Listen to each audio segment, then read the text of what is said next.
सदगुरु ने कहा है, ऐ जियरा तय अपने दुख ही संहार, जे दुख व्यापी रहा संसार। माया मोह बधा सब लोई, अल्प लाभ मूल गो खोई। मोर तोर में सबे बिगुरचा, जननी गर्भवद्र मां सूता। और लंबा पद है। प्रथम प्रकरण रमैनी की 84वीं रमैनी है। ऐ जियरा तय अपने दुख ही संहार। ऐ जीव, तू अपने आप को दुखों से बचा। सब जीव दुखियारे, दुख में पड़े। ये शरीर ही दुख की पोटली है। चाम का थैला, टट्टी पेशाब, हड्डी मांस, रक्त, मवाद सब इसमें भरे। ये शरीर गंदगी का आकर है, रोगों का घर है। कहीं चोट लग जाए तो दर्द के सिवा क्या होगा? और इसमें रक्त निकलेगा इससे। और इतना ही नहीं, अंदर में जो मन है उद्वेगों से भरा है। क्रोध, काम, द्वेष, ईर्षा, कपट, छल, वक्रता, अनेक उद्वेगों से भरा है। लेकिन अहंकार है, हम ज्ञानी हैं, साधु हैं, भगत हैं, महात्मा हैं, बड़े हैं, विद्वान हैं। ये और रोग है। सामान्य व्यक्ति का तो रोग कटता है, लेकिन अपने को साधु, महात्मा, ज्ञानी, भगत मान लेने वाले का रोग नहीं कटता। दासातन में रुचि नहीं है, अपने को मनवाने में रुचि है, तो और उल्टा हो जाता है।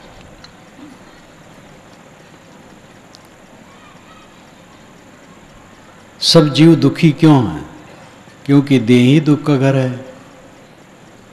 और जिन प्राणी पदार्थों के बीच में हम बसे हैं वो सब परिवर्तनशील हैं। पदार्थ सब हर क्षण बदल रहे हैं।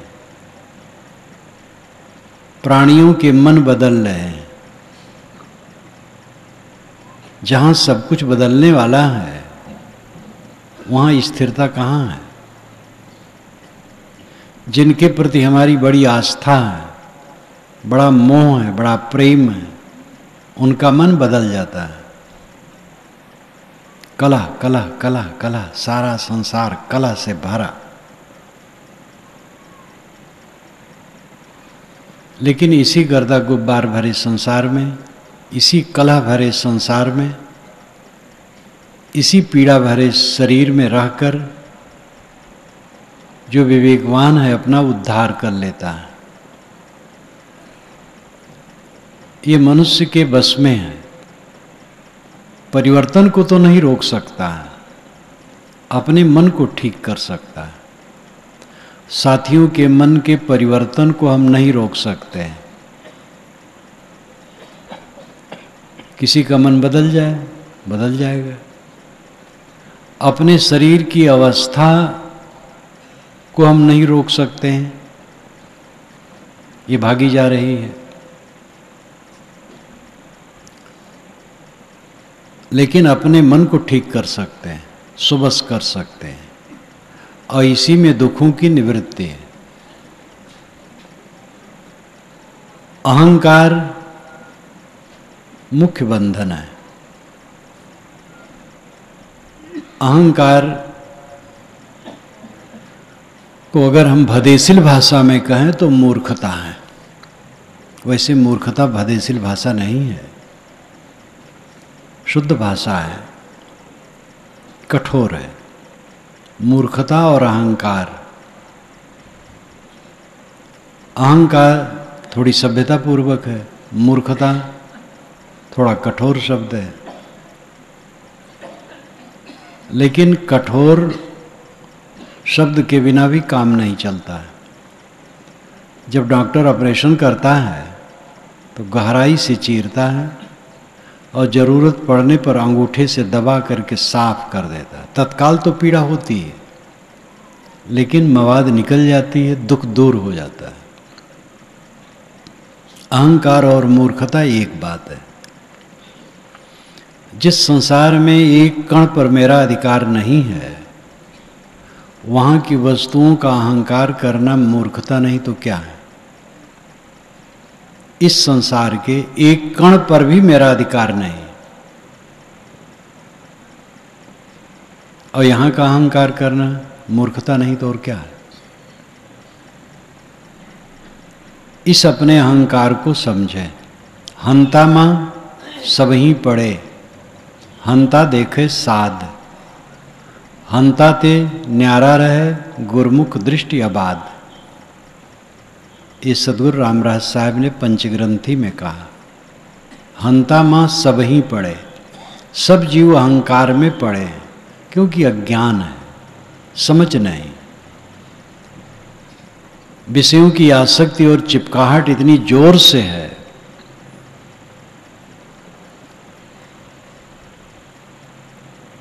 कि उसको लेकर के मन में अहंकार भरा हो, समझ में नहीं आता है कि अहंकार है।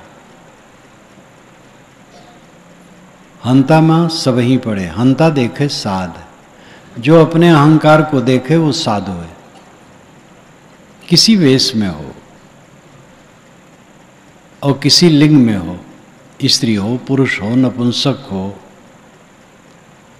और वेश साधु का वेश हो, गृहस्थ का वेश हो, किसी वेश में हो, मनुष्य हो, जो अपने अहंकार को देखे वो साधु है।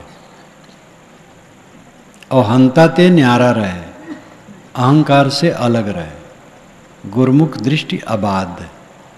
गुरमुख दृष्टि लेकर के बाधा रहित मार्ग में चले।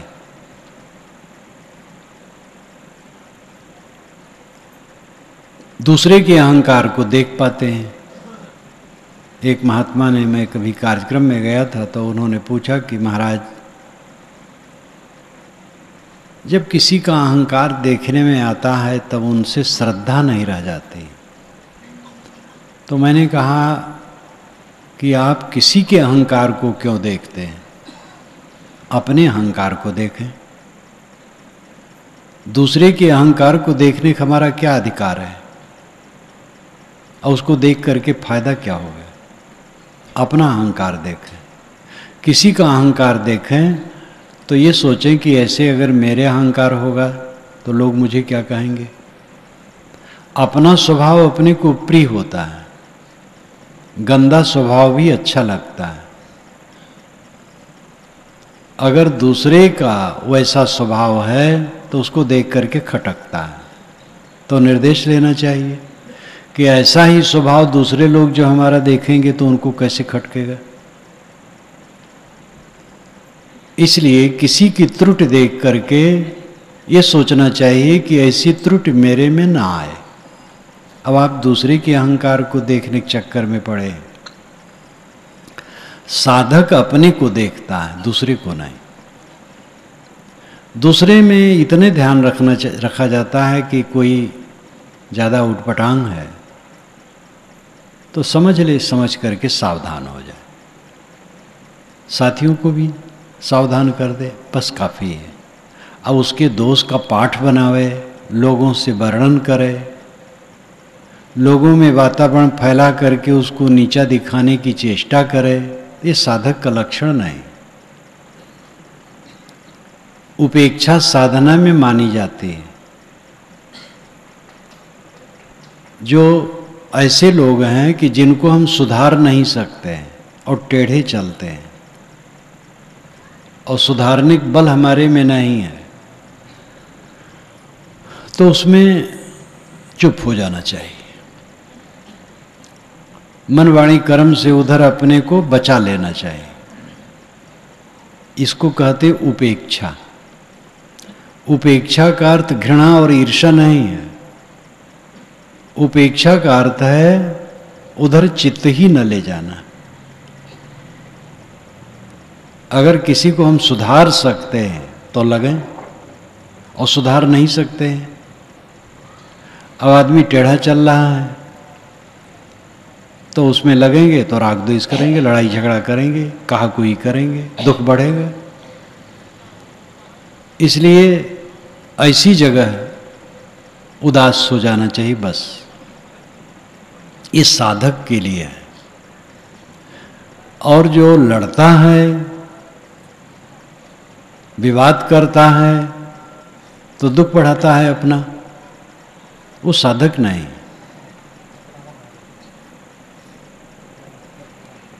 दूसरे की बुराइयों को कहने सुनने से चित्त में जब वो बारंबार आएगी बुराई, तो अपना मन दूषित होगा और दूसरे की हित तो होगा नहीं, अपना अहित होगा। बात फैलेगी तो वही प्रतिक्रिया में कुछ कहेगा और दुख बढ़ेगा, क्या फायदा होगा। इसलिए किसी की ऐसी बात जानी जाती है तो सावधान हो जाए बस, कहे ना, किसी की बुराई का वर्णन न करे, अपने में सावधान हो जाए, अपने लोगों को सावधान कर दे, इतना काफी है। और किसी की बुराई का वर्णन करना, ये अपने लिए खाई खोदना है। समय बहुत थोड़ा है, भागा जा रहा है, मौत सब के पीछे लगी है। काल खड़ा सिर ऊपरे तय जाग बिराने मीत, जाका घर है गैल में सो कस सोए निश्चिंत। काल सिर पर खड़ा है, ऐ मीत तू बिराने का मित्र हो गया, जाग बिराने मीत। हम अपने मित्र नहीं है, बिराने के मित्र हो गए, विषयों के मित्र, मान बढ़ाई पद प्रतिष्ठा के मित्र, काम भोग के मित्र, कुल मिलाकर के विषयों के मित्र हो गए, अपने मित्र नहीं रह गए। तय जाग बिराने मीत, जाका घर है गैल में सो कस सोए निश्चिंत। जिसका घर रास्ते में हो निश्चिंत होकर के कैसे सो रहा। काल के रास्ते में हमारा घर है और सब बेभान है, बिरला बिरला कोई जागता है, सब पैर पसार के सो रहे हैं, यहीं रहना है, ये सब मेरा है। मेरे समान कौन है, कौन मेरे सामने आ सकता है। इतना घमंड, इतना अविवेक, सब सो रहे हैं, बिरला कोई जाग रहा है। जागने वाला अहंता ममता से हीन होता है। जो अहंता ममता जिसने त्याग दिया है वही जाग रहा है। जागने की जरूरत है। जो जागल सो भागल हो रमैया राम, सोत गैल बिगोय हो रमैया राम। दुख की धारा में सब पड़े हैं और काम वैसा करते जिससे दुख बढ़े। चार लोग साथ में हैं तो आपस में कलह करते हैं, पति पत्नी, पिता पुत्र, भाई माता। या साधु के मठ में हो, गुरु भाई हो, अगर वो कलह करें तो और बिगड़ा है। गृहस्थ लोग साधु के पास किस लिए आते हैं? तपित मन को शीतल करने के लिए। गृहस्थ लोग अपने ताप में तप रहे हैं, साधु शीतल छाया। साधु बिरछ सत ज्ञान फल, शीतल शब्द विचार। जगमा होते साधु नहीं, जरि मरता संसार। ये साहेब की साखी है। साधु वृक्ष है, सत्य ज्ञान का उसमें फल लगा हुआ है। उनके शब्दों के विचार शीतल छाया हैं। ऐसे संत जगत में न होते तो जगत के लोग जल मरते। ये संत की परिभाषा हुई। और संत के पास गए, वहां आग लगी है, तब कहाँ जाएंगे भगत लोग? इसलिए वेश धारण करना बहुत सावधानी की बात है। वेश तो खूब लोग बना लेते हैं, अपने हाथ से बना लेते हैं। और गुरु महाराज से वेश लिए, शाम को और सुबह स्वतंत्र होके चल दिए। तो वेश तो धर लेना कोई बड़ी बात नहीं।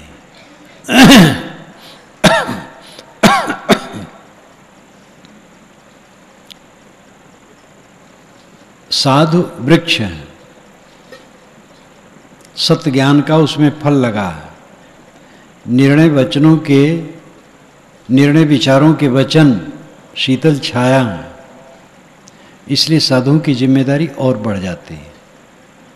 साधु हो गृहस्थ हो, जो जहाँ रहते हों, आपस में सामंजस्य जब तक न होगा सुख नहीं होगा।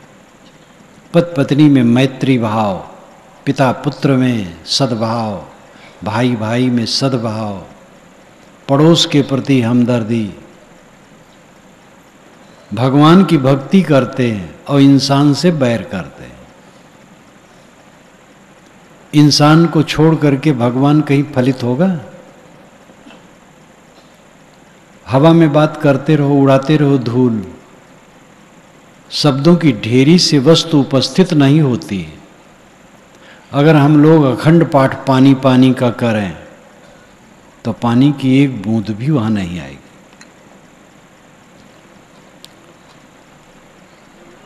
पानी लाने से पानी आएगा।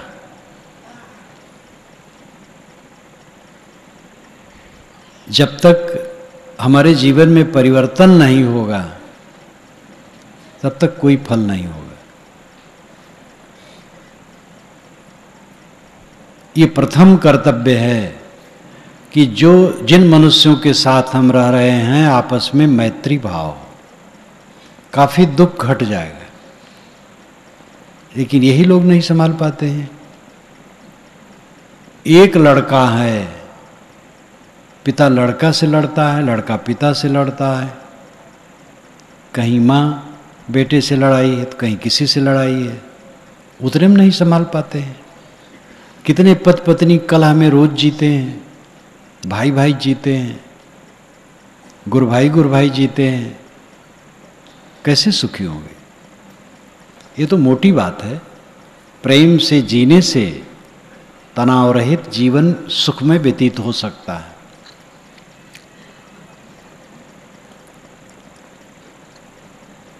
दुख हमारा घटेगा जब इन बातों पर हम ध्यान देंगे। व्यवहार हमारा समुज्जल हो और अपने को देखा जाए, अपने को निरंतर सुधारा जाए, अपने मन के मैल को धोया जाए। दुख बाहर से नहीं पैदा होता है, भीतर से पैदा होता है। एक पेड़, विशाल वृक्ष तैयार है वर्षों में, वो भीतर से आया है। छोटा सा बीज, बट का दाना, बरगद का दाना होता है, वही अंकुरित होता है, पौधा बनता है, विशाल वृक्ष बनता है। हमारे सुख और दुख हमारे मन से पैदा होते हैं, दूसरे से नहीं। दूसरे हमारे दुख के कारण होते हैं, वो सीधे कारण नहीं, निमित्त कारण है। अगर हम सावधान रहें तो उसका हम निवारण कर सकते हैं। जैसे कोई यहाँ आकर के खड़ा होकर मुझे गाली देने लगे और उससे हम दुखी हो जाएं, तो निमित्त तो वो है, लेकिन हमारा अज्ञान है। अगर हम स्वयं ज्ञानवान हैं तो उसकी गाली से हम दुखी नहीं होंगे, उसकी समझ वैसी है। एक हवा का झोंका है, हमें दुखी होने की कोई जरूरत नहीं। अपने मन का अज्ञान निवृत्त होने पर निवृत्त हो जाता है। और हम सबके मन के अज्ञान को निवृत्त कर दें, यह संभव कहाँ है? कोई हमें कुछ न कहे, ये कहाँ संभव है?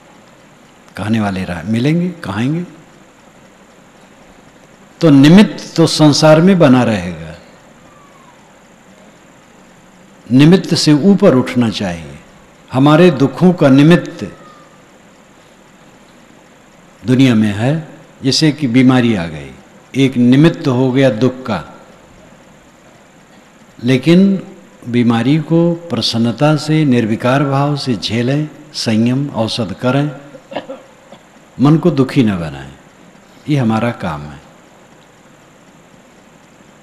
अर्थ का अभाव हो गया, धन कम हो गया, तो एक निमित्त हो गया दुख का, लेकिन उसमें गुजर बसर करने के लिए एस्टीमेट बनावे। हमसे बहुत कम धन वाले हैं, वो भी सुख से जी रहे हैं। जैसी स्थिति है उस स्थिति के अनुसार व्यवहार करें। निमित्त तो उदय होते रहेंगे। शरीर में व्याधि आ सकती है, प्राणियों का मन बदल सकता है, विरोधी लोग उपस्थित हो सकते हैं, धन की कमी हो सकती है, अपमान अनायास हो सकता है, पदोन्नति की अपेक्षा पद अवनति हो सकती है। ये सब दुनिया एक चक्र है, इसको कोई रोक नहीं सकता है। लेकिन इन सभी स्थितियों में जो अपने मन को मांझ करके रखता है वो दुखी नहीं होता है। निमित्त बने रहेंगे, दुख के निमित्त बने रहेंगे, लेकिन निमित्त से प्रभावित न होना ज्ञान है। हम स्वयं दुख का उपादान हमारा अज्ञान है, निमित्त नहीं। जैसे घड़ा का उपादान मिट्टी है, मिट्टी से घड़ा बनता है। निमित्त कारण कुम्हार है। कुम्हार स्वयं घड़ा नहीं बन जाता है, वो निमित्त है, लेकिन मिट्टी घड़ा बनता है। ऐसे दुख का कारण, उपादान कारण हमारा अज्ञान है। निमित्त कारण बाहरी भी होते हैं। सारे दुख का कारण निमित्त बाहर नहीं है, मुख्य तो हमारे मन का अज्ञान ही है। जो मन में उद्वेग है, अशांति है, बिना हेतु ही बाहर कोई निमित्त नहीं, अपना मन ही उद्वेगित रहता है, तो अज्ञान से है। लेकिन बीमारी आने से कष्ट हुआ, अपमान से कष्ट हुआ, धन कमी होने से कष्ट हुआ, तो ये निमित्त से हुआ। लेकिन इस निमित्त में भी मुख्य कारण है हमारा अज्ञान। अज्ञान के निवृत्त हो जाने पर आदमी दुखी नहीं होता है। अब अगर ये माना जाए कि भाई निमित्त आ जाएगा तो दुखी हो ही जाएगा, तो किसी के दुख की निवृत्त नहीं होगी। बड़े बड़े लोगों को गाली दी गई है, जीवन मुक्तों को गाली दी गई है। जीवन मुक्तों को गाली देने वाले सुसभ्य लोग रहे हैं, विद्वान और साधु रहे हैं और महंत रहे हैं, अच्छे कहलाने वाले, पूज्य कहलाने वाले रहे हैं, और जीवन मुक्तों को गाली दी है। तो क्या करोगे? क्या सुबसता है? गोस्वामी जी कहते हैं, अबजस जोग की जानकी, मणि चोरी का कान, तुलसी लोक रिझाई वो, करस कातबो नान। क्या सीता जी अबजस के योग्य थी? अयोध्या वासियों ने सीता का अपयश किया, धोबी ने ताना मारा। ये वाल्मीकि रामायण में कहीं नहीं। वाल्मीकि रामायण के अनुसार अयोध्या के लोगों में बड़ा भ्रम था कि सीता रावण के यहाँ इतने दिन रही, उनको श्री राम ने फिर से पत्नी बना करके घर में रख लिया, तो हम लोगों की भी पत्नियां कहीं भी रहें, आएंगी तो फिर पत्नी स्वीकारना पड़ेगा। कैसा आश्चर्य है! सीता जी क्या रावण यहाँ गई थी खुशी से? वो तो पकड़ के अपहरण करके ले जाई गई थी। अशोक बनिका में रावण ने रखा था, अपने रंग महल में नहीं। और वहां वो कोशिश करता था कि तुम मेरी पत्नी बन जाओ, लेकिन वो फटकारती थी। वो इस राम का ही जप करते थे। सीता जी निर्दोष थी। सीता जी की निर्दोषता अयोध्या वाले नहीं समझ सके। तो आप क्या समझते हैं कि आपको सब निर्दोष समझ लें? अपजस जोग की कान, श्री कृष्ण महाराज के ऊपर ऑब्जेक्शन लगा था कि उन्होंने मणि की चोरी की है। श्री कृष्ण जी का स्वभाव था दूसरा, वो उसके पीछे लग गए और जहाँ से मड़ थी प्राप्त करवाई तो अबजस करने वाले लज्जित हुए। श्री राम का स्वभाव दूसरा था, पीछे नहीं लग पाते थे, बड़ा ज़्यादा शील में पड़ जाते थे, तो उस छानबीन कुछ नहीं किए। नहीं तो अयोध्या वासियों को बैठा करके बात करनी चाहिए, कुछ नहीं किए, चुपके से निकाल दी। तो सीता जी अबजस के योग्य नहीं थी और मड़ चोरी कन्हैया ने नहीं किया था, लेकिन उन दोनों को बदनाम किया गया। ये एक उदाहरण है। दुनिया में आज तक कोई ऐसा नहीं हुआ है जो निंदित नहीं किया गया है। इसलिए इसकी चिंता नहीं करनी चाहिए कि लोग हमें क्या कहते हैं। शरीर है तो कभी रोग व्याधि आ सकती है, अर्थ की उन्नति में घटाव हो सकता है। इस संसार चक्र ऐसा है, स्थिर नहीं रहता, ये चक्के की तरह घूमता है ऊपर से नीचे तक। किसी भी निमित्त से दुखी होना अपने अज्ञान का फल है। ऐसा पक्का साधन बनावें हम किसी स्थिति में भी दुखी ना हो, ये पूरी मानवता है। सदैव प्रसन्न रहें, अंदर से निर्भय प्रसन्न सुखी, ऐसा जीवन बनाएं। अपने को ठोकें कसें, अपने को संभालना। दूसरे को तो केवल राय दी जा सकती है।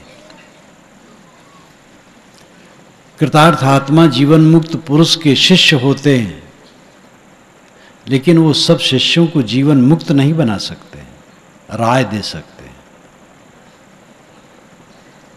केवल राय दे सकते हैं। शिष्य लोग जितना शासन मानेंगे उतना आगे बढ़ेंगे। शिष्य शासन शब्द से बना है।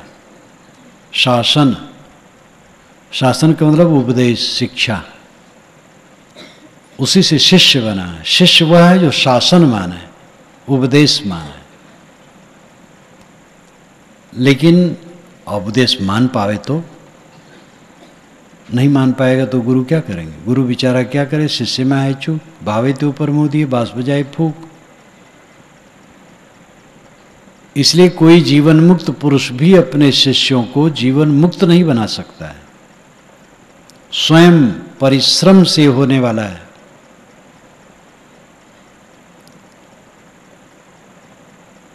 ये मनुष्य को आशा और विश्वास होना चाहिए कि इसी जीवन में रहते रहते हम पूरा सुखी हो सकते हैं। आपका उद्देश्य क्या है? क्यों भाग भाग फिरते हैं? क्यों धन कमाते हैं? क्यों परिवार बटोरते हैं? क्यों मठ स्थापित होता है? ये प्रचार प्रसार क्यों? गृहस्थ और विरक्त का जितना श्रम है क्यों? सब दुख निवृत्ति के लिए। लेकिन ठीक से समझ न होने से बहुत काम करने पर भी दुख निवृत्त नहीं होता है। कमाना धमाना तो इसलिए है क्योंकि शरीर का गुजर करना है। शरीर की रक्षा किए बिना शरीर से साधना असंभव है। मेरे शरीर के रक्षक बहुत से लोग हैं, इसलिए उनकी भी सेवा करनी है। ये दुनिया सहयोग का घर है, सहकारी समिति है। एक दूसरे का सहकार चाहिए। अनेकों के श्रम से मेरी आध्यात्मिक और आधिभौतिक उन्नति होती है। देखो यहाँ प्रकाश जल रहे हैं, प्रकाश कहाँ से आ रहा है? यहाँ की व्यवस्था जिन्होंने की है उनकी व्यवस्था में हम लाभ ले रहे हैं। कोई भोजन बना रहा है, हम नहीं बना रहे लेकिन खाएंगे। लोगों के सहयोग से हमारा जीवन चलता है। अनेकों के ग्रंथ हमने पढ़े हैं और पढ़ते हैं जिससे हमारा कल्याण हो रहा है। लिखने वाले कौन है? प्रकाशक कौन है? स्याही बनाने वाले कौन है, कागज बनाने वाले कौन है, छापने वाले कौन है, अक्षर जोड़ने वाले कौन है। एक एक बात देखिए। कपड़े हम लोगों ने पहन रखा है, इसमें बैठने वालों में सब कपास नहीं पैदा करते हैं, सब रुई नहीं धुनते, सब सूत नहीं काटते हैं, सब कपड़े नहीं बुनते हैं, लेकिन कपड़े सब पहने हैं।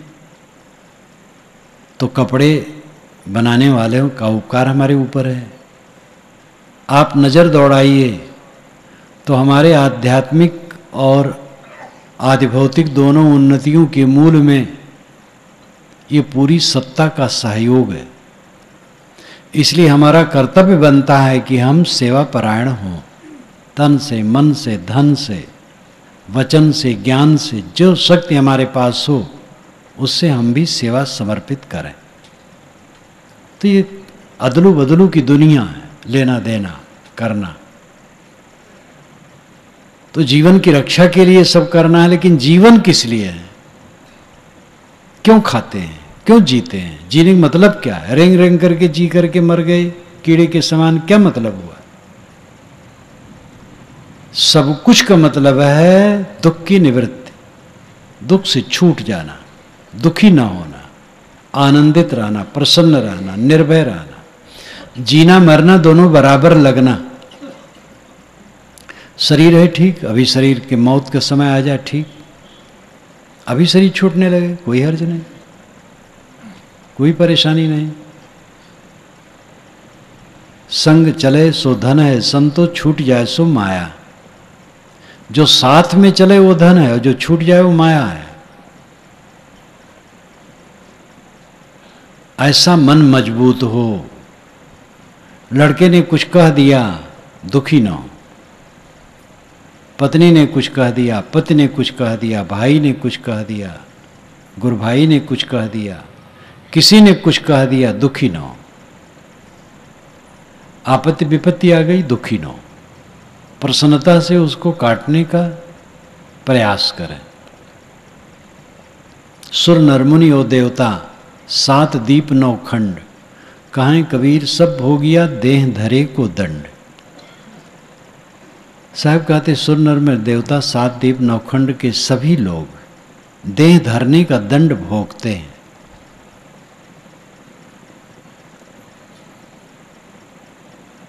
कोई बचता नहीं है देहधारी कि देह धरने का दंड न हो।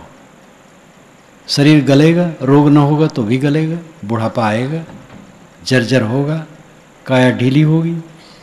ज्ञानी पुरुषों की भी काया ढीली होती है, इसको कौन रोक सकता है? काया ढीली हो, मिट जाए, मिटने वाली चीजें हैं।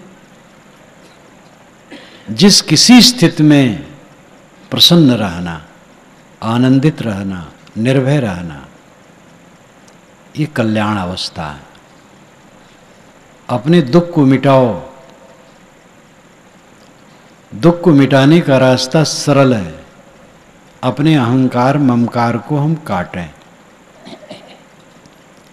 दूसरे के अहंकार को देख करके हमारा दुख बढ़ेगा, दोष दर्शन होगा, मन खराब होगा।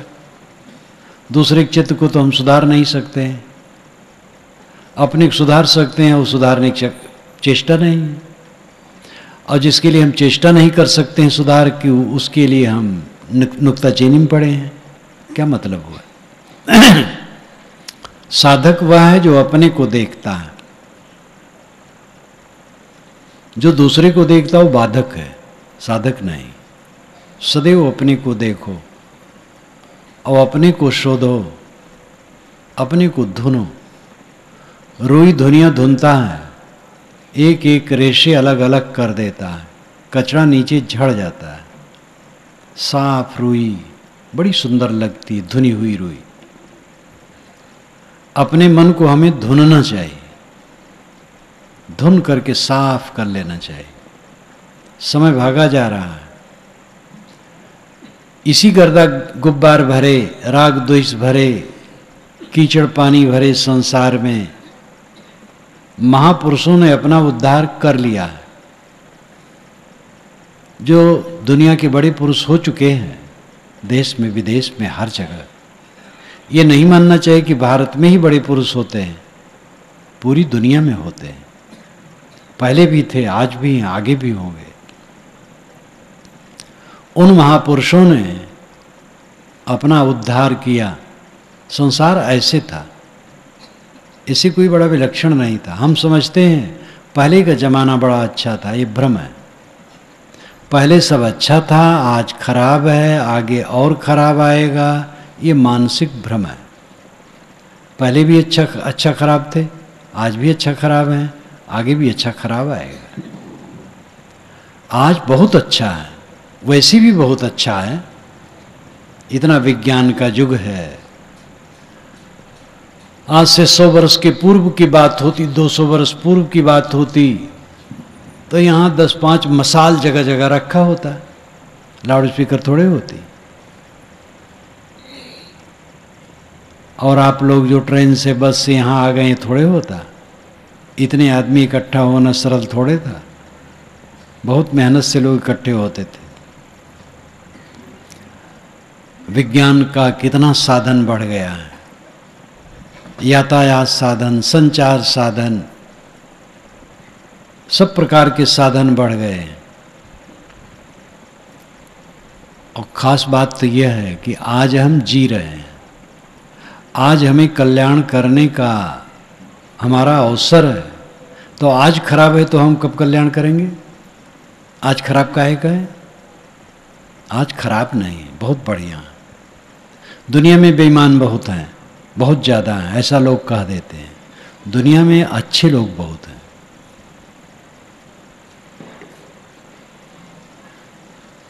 गलत लोग कम होते हैं, उनका प्रचार ज़्यादा होता है। इसी इतने बड़े शहर में अधिकतम लोग हैं जो पराई स्त्री को माँ बहन बेटी समझते हैं।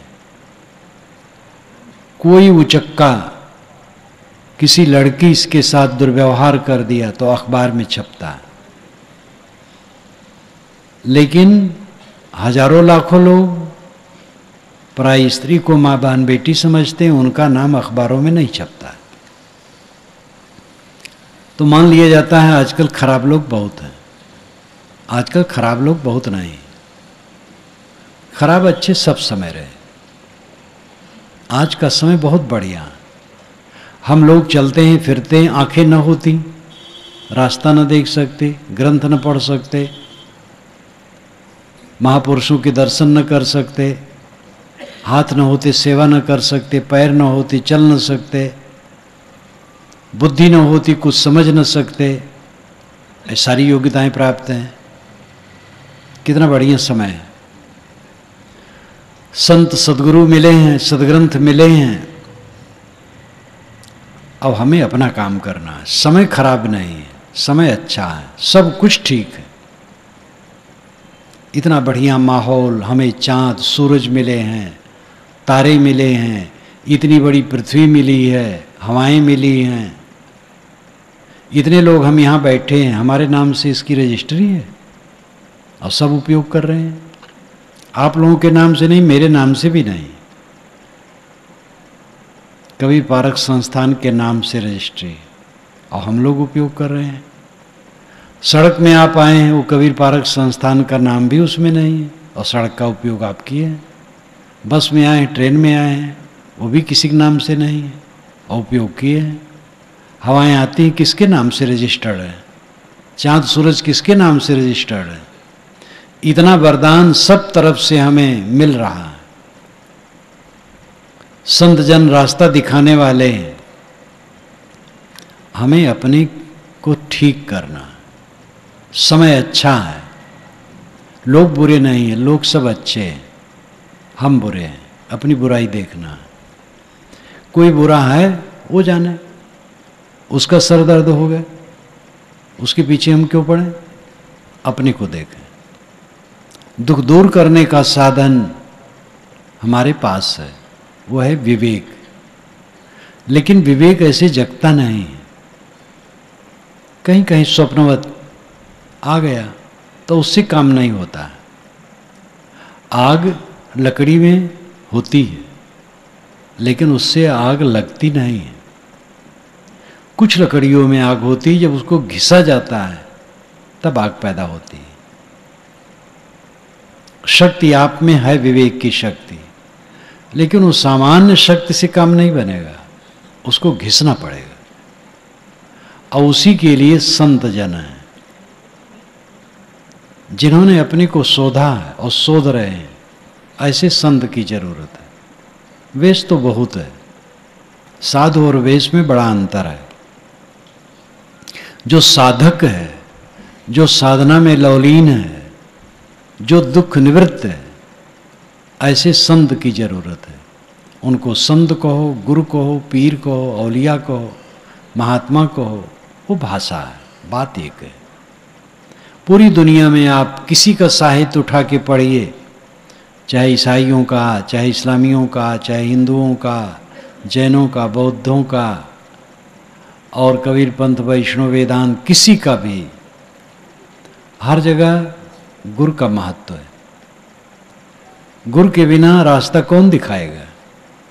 गुरु वह है, गुरु शब्द ही महान है। गुरु गरिष्ठ, श्रेष्ठ, निर्मल, जो केवल मुख से उपदेश करता हो ऐसा नहीं, आचरण में हो, वो गुरु है। ऐसे गुरु की जरूरत है, ऐसे गुरु की शरण में समर्पण की जरूरत है।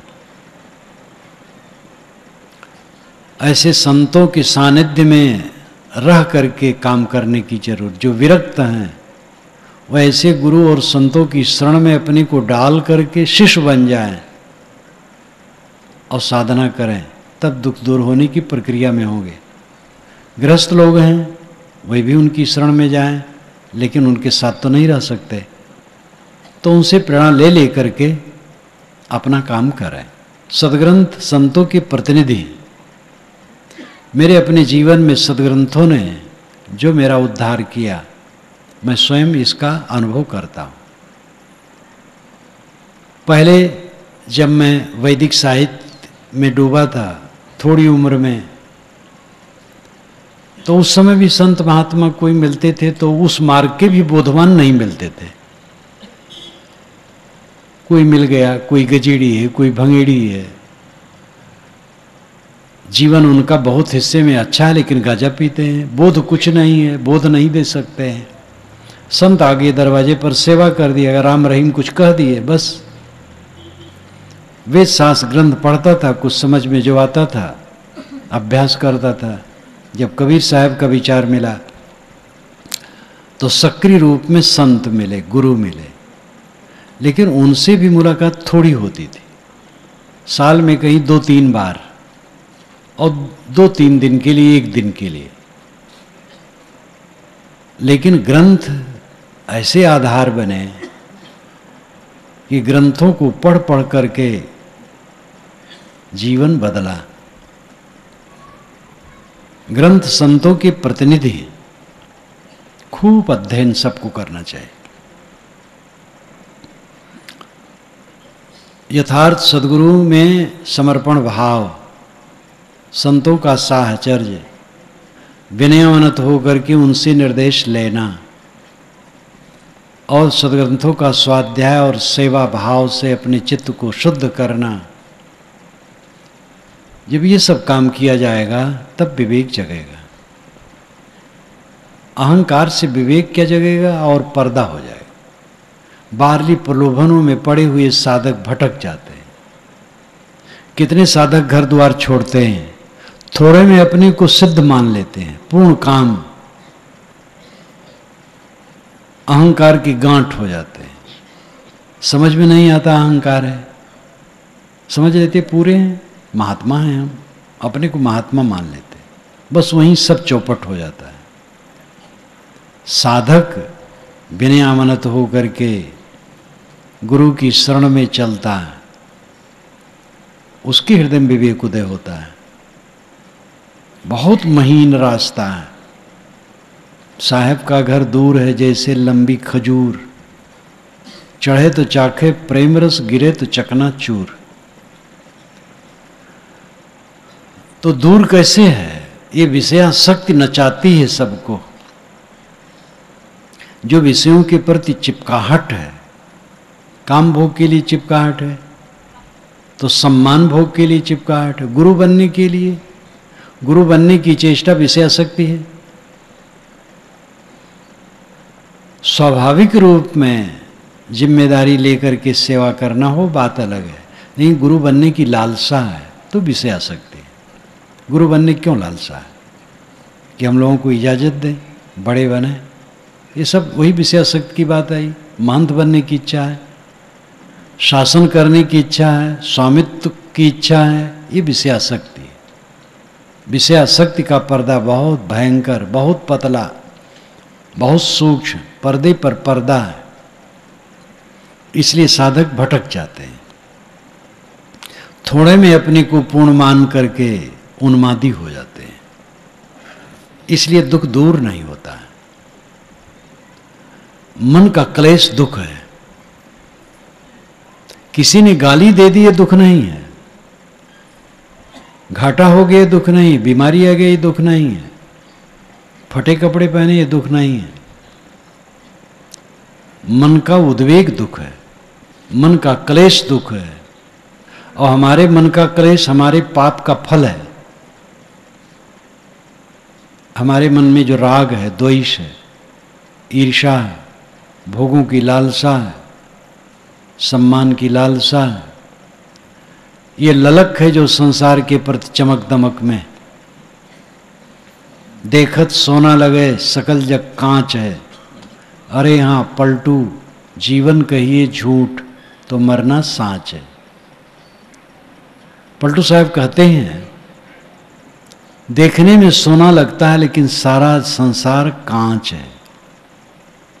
देखत सोना लगे सकल जग कांच है, अरे हाँ पलटू जीवन कहिए झूठ तो मरना साँच है।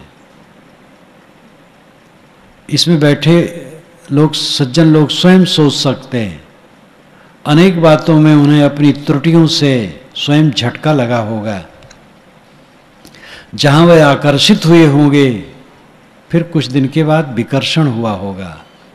जिसके लिए वो बहुत लालायित हुए होंगे वहीं से उनको धक्का लगा होगा। ये चमक दमक, साहब ने जो कहा है, कबीर खड़ा बाजार में लिए लाठी हाथ, जो घर फूके अपना चले हमारे साथ, वो घर कौन है? ये चमक दमक का घर, अहंकार ममकार का घर। जिस घर में हम लोग रहते हैं उसका नहीं, वो तो रहने की जगह है, वो तो बनाया जाता है, घर बनाया जाता है, कुटी बनाई जाती है, मठ बनाए जाते हैं, आश्रम बनाए जाते, वो फूकने के लिए नहीं।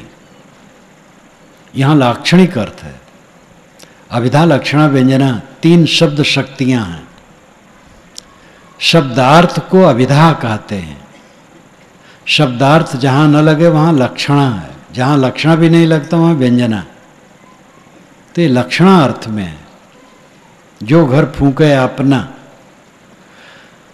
तो रहने वाले घर को फूकने की बात नहीं है, अहंता ममता घर को फूकना, अहंकार को फूकना, चमक दमक में जो आकर्षण है इसको फूकना। ऋषियों ने भी बहुत आगाह किया है पहले, हिरणमयन पात्रिण सत्य स्यापितम मुखम तत्तम पूषन्न पाविरणु सत्य धर्माय दृष्टे। हिरणमयन पात्रिण सत्य स्यापितम मुखम, सत्य का मुख हिरणमय पात्र से अपहित है, ढका है। सोने के बर्तन से सत्य का मुख ढका है। तत्तम पूषण पाविरणु, तत्तम पूषण अपाविरणु, अय पूषण, अय सबका पोषक, ज्ञान विज्ञान का पोषक आत्मा। तत्तम अपाविरणु, उसको तू हटा दे। क्यों हटा दे? सत्य धर्माय दृष्टे, सत्य और धर्म को देखने के लिए।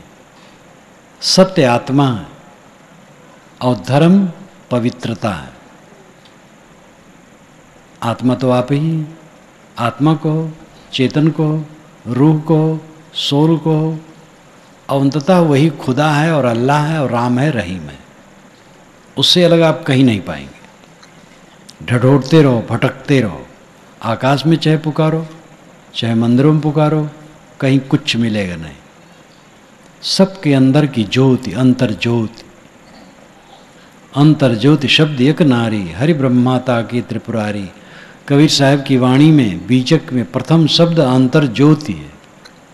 ये अंतर ज्योति ही परम तत्व है, यही सत्य है। और धर्म क्या है? पवित्रता।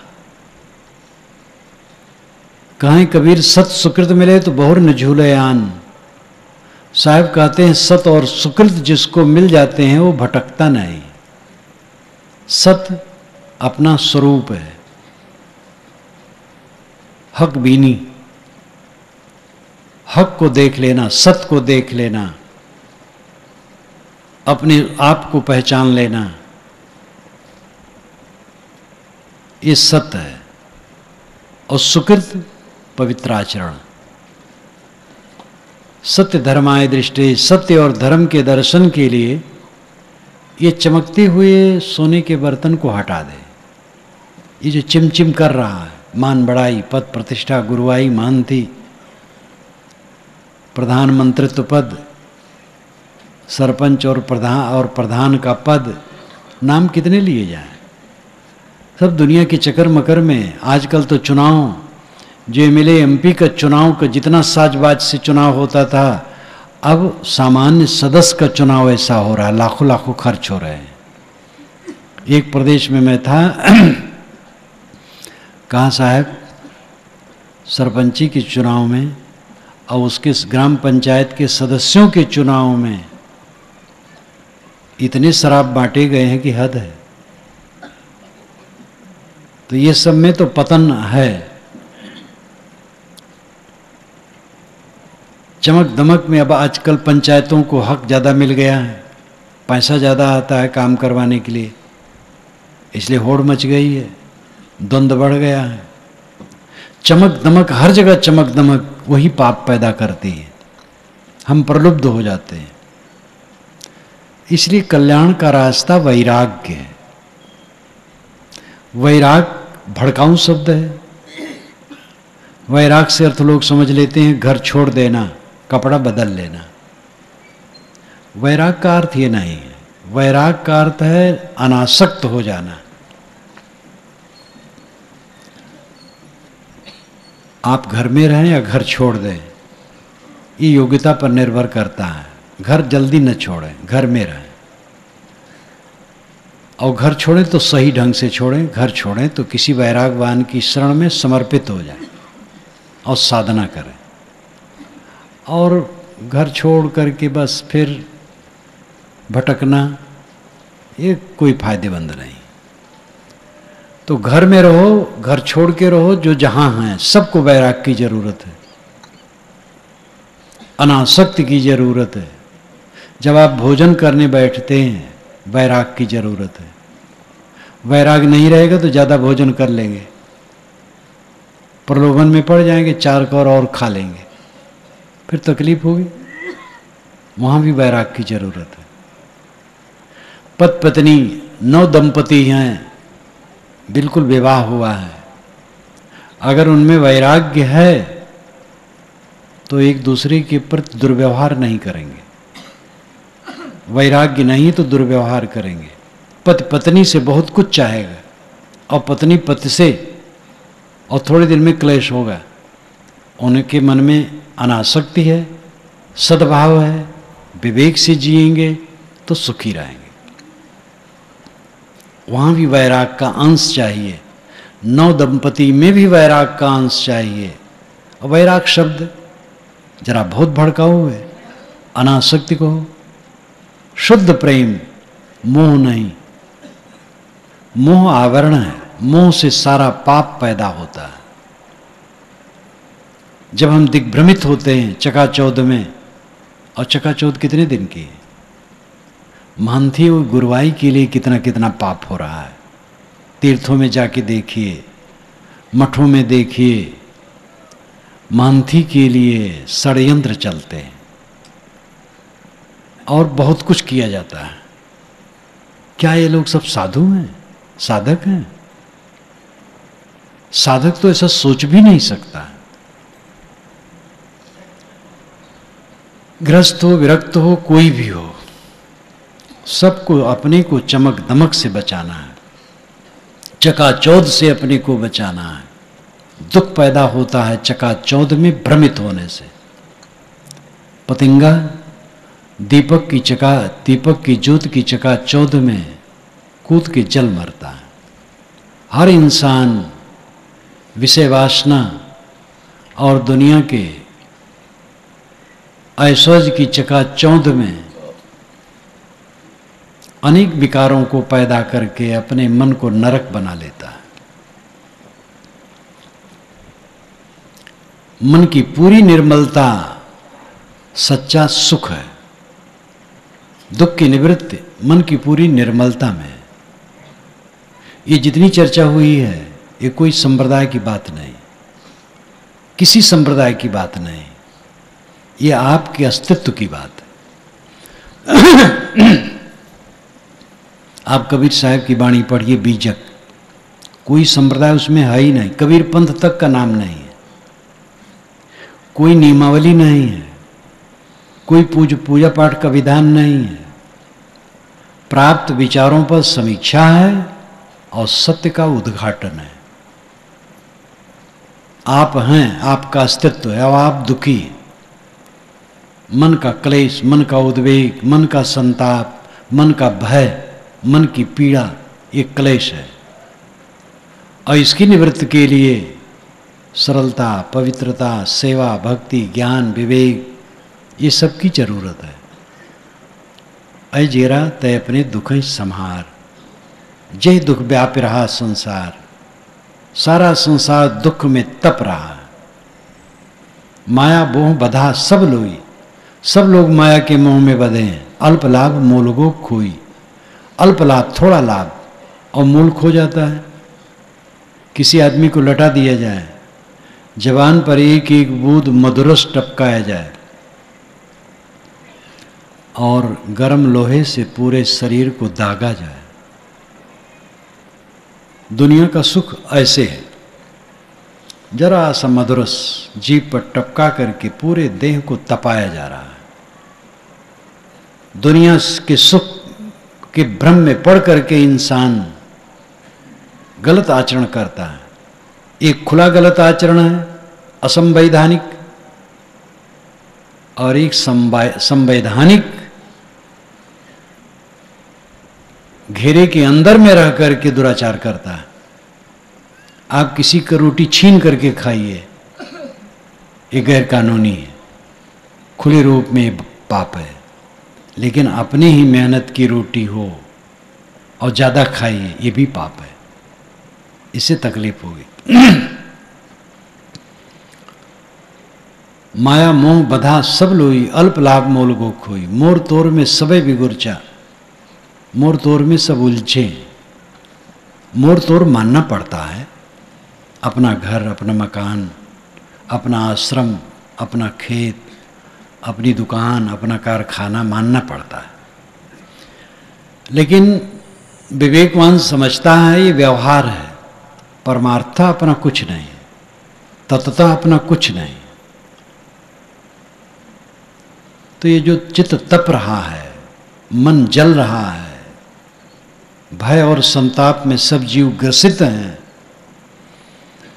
इससे त्राण पाने के लिए, इससे निवृत्त पाने के लिए सद्गुरु संतों की शरण है।